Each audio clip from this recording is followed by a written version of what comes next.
नमस्कार. काजस रेसिपीजमध्ये आपल्या सगळ्यांचं स्वागत आहे. सकाळच्या घाई गडबडीच्या वेळेस लहान मुलांच्या डब्याला काय बनवावं सुचत नसेल आणि रात्री कोणतीही तयारी केली नसेल ना, तर ही रेसिपी तुम्ही बनवू शकता. लहान मुलांच्या डब्यासाठी बनवा किंवा मोठ्यांच्या नाश्त्यासाठी.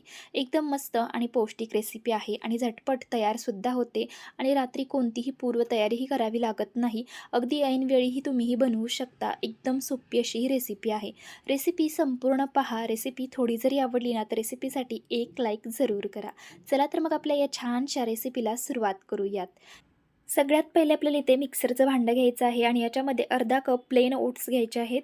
त्याचसोबत अर्धा कप आपल्याला इथे रवा घ्यायचा आहे. रवा बारीक मोठा कोणताही वापरू शकता. त्याचसोबत इथे मी 2 हिरवी मिरची आणि अर्धा इंच आलं घेतलेलं आहे.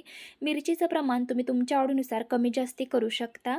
त्यासोबत याच्यामध्ये आपल्याला गरजेनुसार पाणी घालायचं आहे आणि हे आपल्याला मिक्सरला बारीक असं वाटून घ्यायचं आहे. आधी थोडंच पाणी घाला, नंतर गरज वाटेल तसं याच्यामध्ये तुम्ही पाणी ॲड करू शकता.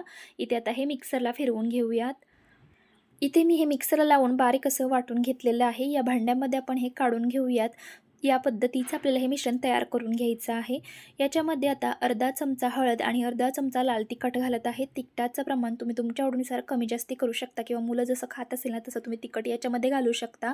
चवीनुसार मीठ घालायचं आहे. एक बारीक चिरलेला मीडियम साईजचा मी ते कांदा घालत आहे.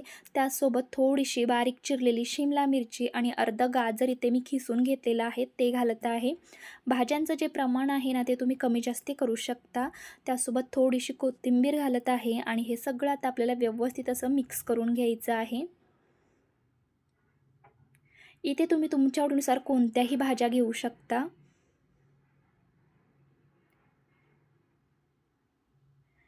भाज्या घातल्यानंतर जर मिश्रण तुम्हाला घट्ट वाटत असेल ना, तर थोडंसं पाणी घालून तुम्ही मिश्रण व्यवस्थित करून घेऊ शकता. भाज्या घातल्यानंतर मिश्रण थोडंसं घट्टसर वाटत होतं. यासाठी याच्यामध्ये मी थोडंसं पाणी घातलेलं आहे आणि व्यवस्थित असं हे मिक्स करून घेतलेलं आहे. एकदम जास्तीचं पाणी घालू नका. गरज वाटली तरच पाण्याचा वापर करा. अगदी सहज हे चमच्याने पडलं गेलं पाहिजे अशा पद्धतीचं आपल्याला हे मिश्रण तयार करून घ्यायचं आहे. याच्यामध्ये आता आपल्याला अर्धा चमचा इनो घालायचा आहे. त्याच्यामध्ये थोडंसं पाणी घालून व्यवस्थित असं हे मिक्स करून घ्यायचं आहे. जर तुमच्याकडे इनो नसेल तर तुम्ही बेकिंग सोडा किंवा बेकिंग पावडरसुद्धा वापरू शकता. इथे आता हे व्यवस्थित मिक्स करून घेऊयात.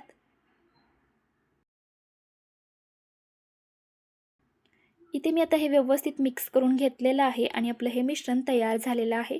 आता लगेचच आपण हे बनवायला घेऊयात. यासाठी गॅसवरती मी अप्पे पात्र आधीच गरम करायला ठेवून दिलं होतं आणि त्याच्यामध्ये थोडं थोडं तेलसुद्धा घालून घेतलेलं आहे आणि एक चमच्यावर आपल्याला हे मिश्रण प्रत्येक याच्यामध्ये घालून घ्यायचं आहे. आधी साईडच्या याच्यामध्ये घालून घ्यायचं आणि नंतर मध्ये घालायचं. गॅसची फ्लेम मीडियम ठेवायची.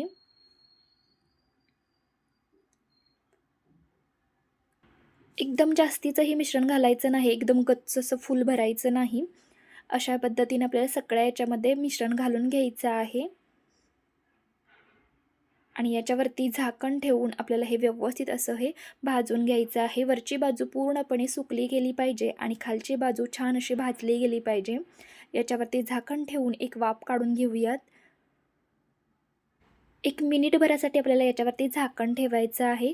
तुम्ही ते आता बघू शकता किती छान असे अप्पे आपले तयार झालेले आहेत. छान असे फुगलेले आहेत. पलटी करून घेऊयात आणि दुसऱ्या साईडनेही छान असे व्यवस्थित आपल्याला हे भाजून घ्यायचे आहेत.